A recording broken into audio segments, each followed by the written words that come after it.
ऋषिकेश को ऐसे ही योग नगरी नहीं कहा जाता है। यहाँ कई ऐसे योग हुए हैं जो विश्व विख्यात हैं। मान्यता है कि त्रेता युग में भगवान श्री राम के साथ उनके छोटे भाई शत्रुघ्न भी तपस्या के लिए योग नगरी आए थे।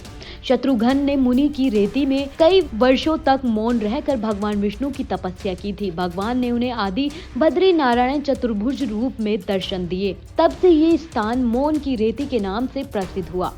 केदार खंड के 123वें अध्याय में वर्णित है कि त्रेता युग में ब्रह्म हत्या का पाप उतारने के लिए गुरु वशिष्ठ के आदेश पर भगवान राम अपने भाइयों के साथ ऋषिकेश आए थे। शत्रुघ्न ने लवणासुर का वध किया था। मधुपुरी के लोग उसके आतंक से परेशान थे। तब भगवान राम ने सबसे छोटे भाई शत्रुघ्न को मधुपुरी भेजा।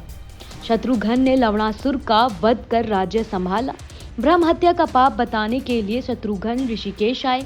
शत्रुघ्न का मंदिर मुनि की रेती में स्थित है। उनके नाम से यहाँ शत्रुघ्न घाट भी है। देश विदेश से लोग शत्रुघ्न के दर्शन करने के लिए यहाँ आते हैं। देखिए हमारी ये खास रिपोर्ट। तीर्थ नगरी को ऐसे ही ऋषि मुनियों की तपस्या नहीं कहा कहते हैं। यहाँ पर ऋषि मुनियों से लेकर भगवान ने भी तपस्या आकर साधना की है। और कहीं आज भी यहाँ पर कैसे ऐसे मठ मंदिर हैं जिनका एक अपना इतिहास है। हम इस वक्त हैं शत्रुघ्न मंदिर में। कहते हैं कि त्रेता युग में भगवान राम के साथ उनके छोटे भाई शत्रुघ्न यहाँ पर आए थे। उन्होंने भगवान विष्णु की यहाँ पर तपस्या की थी मौन रहकर। इस मंदिर का क्या इतिहास है, इस बारे में जानते हैं। यहाँ के जो महंत हैं, यहाँ के जो देखभाल करते हैं, उनके सब जानते हैं कि क्या इतिहास है इसका। जी नमस्कार। सबसे पहले आपको प्रणाम और नए वर्ष की शुभकामनाएं। आज बहुत आध्यात्मिक उपलक्ष्य में जो आज का दिन है, बहुत ही पावन दिन है। उस पर मुझे बहुत खुशी है कि मैं आपको बताऊंगा कि ये जो स्थान जहां हम खड़े हैं, यहाँ की वाइब्रेशंस इतनी पावरफुल क्यों हैं, इतनी सुंदर क्यों हैं, आपको क्यों अपने मन की गहराइयों में ले जाती हैं। ये शत्रुघ्न मंदिर है, ये पौराणिक मंदिर है। सबसे पहली बात है, जानने वालों के लिए बहुत महत्वपूर्ण बात है कि उत्तराखंड में प्राचीनतम 4 मंदिरों में से एक है शत्रुघ्न मंदिर। आपने सुना होगा कि देवप्रयाग में अलकनंदा और भागीरथी के संगम पे रघुनाथ मंदिर है। ये भी 9वीं शताब्दी की स्थापना है। लक्ष्मण मंदिर, जहां आप बता रहे थे कि आप अभी होकर आए थे, तो लक्ष्मण मंदिर भी वही पौराणिक मंदिर है जिसकी श्रृंखला में शत्रुघ्न मंदिर और भरत मंदिर ऋषिकेश है। हुआ ऐसे कि जिस समय रामचंद्र भगवान जी ने रावण का वध किया, तो रावण एक ब्राह्मण था। तो हमारे जो वैदिक रीतियां थी, रिवाज थे, उसके अनुसार ब्रह्म हत्या का पाप लगता था ब्राह्मण का वध करने पे। कारण ये था कि जो ब्राह्मण होता था, वो अलग बात है कि रावण के अहंकार के कारण उनका भगवान राम को साक्षात अवतार लेना पड़ा। लेकिन जो रावण की अपनी योग्यताएं थी वो अपार थी और वो ब्राह्मण था। तो उस कारण से उनको जो ब्रह्म हत्या के पाप से निवारण के लिए वशिष्ठ मुनि जो उनके गुरु थे, उन्होंने उन्हें ये सलाह दी, आध्यात्मिक सलाह दी कि आप अपने उत्तर काल में पीनेंसिस करेंगे, साधना करेंगे, तप करेंगे, जिससे कि इस पाप से निवारण हो।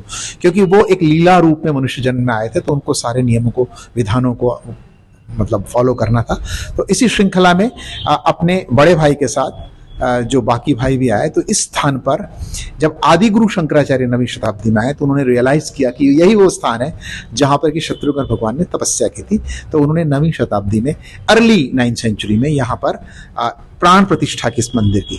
और आपको बताइए कि उत्तर भारत में कई जगहों पर मंदिरों का जीर्णोद्धार करते हुए, नए मंदिरों की प्रतिष्ठा करते हुए, वो अंत में उन्होंने जो परलोक प्रयाण किया था, वो केदारनाथ में किया था। तो ये वो मंदिर है जहां पर कि आदि बद्री नारायण शत्रुघ्न भगवान के साथ विराजमान है। और उस समय जो यात्राएं थी वो बहुत कठिन हुआ करती थी। तो होती ऐसी थी कि जिस समय यात्रा के लिए, जो कि 2 महीने, 3 महीने, 4 महीने में पूरी होती थी, चट्टियों से होते हुए लक्ष्मण झूला से पार किया पुराने पुल से, और उसके बाद गरुड़ चट्टी, फूल चट्टी, गुलड़ चट्टी, लाल दवा चट्टी, ब्यास चट्टी, मोहन चट्टी। तो इस तरह से बहुत पड़ाव के साथ बहुत कठिन यात्रा होती थी। तो घर में जो बुजुर्ग या फिर तीर्थ यात्री होते थे, वो अंतिम विदा लेकर भी जाते थे कि अगर हम लौट गए तो ठीक है, नहीं भी लौटे तो। ऐसे में अगर हरिद्वार से यहाँ तक बैलगाड़ियों से पहुंचते हुए कुछ जो यात्री हैं, वो अगर आगे जाने के लिए उनका स्वास्थ्य साथ नहीं देता था, तो ये मान्यता थी, पौराणिक मान्यता, कि आदि बद्री नारायण के यहाँ पे दर्शन करके वही पुण्य लगेगा जो बद्रीनाथ की यात्रा में लगता है।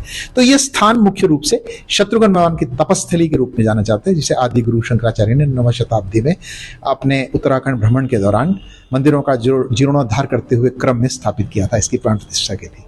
जी बिल्कुल, जैसे इन्होंने बताया कि भगवान शत्रुघ्न अपने बड़े भ्राता के साथ राम के साथ यहाँ पर आए और तपस्या की। वाकई में जो तीर्थ नगरी है, यहाँ के मठ मंदिरों के एक अपना इतिहास है और अपना एक विश्व प्रसिद्ध जो पौराणिक मंदिर है वो यहाँ पर आज भी स्थापित है। आज भी लोग दूर दराज से यहाँ पर दर्शन करने के लिए आते हैं। सारा समय के लिए ऋषिकेश से जितेंद्र चमोली। ऐसी ही तमाम जानकारियों के लिए हमारे साथ जुड़े रहें और देखते रहें सहारा समय का डिजिटल प्लेटफॉर्म।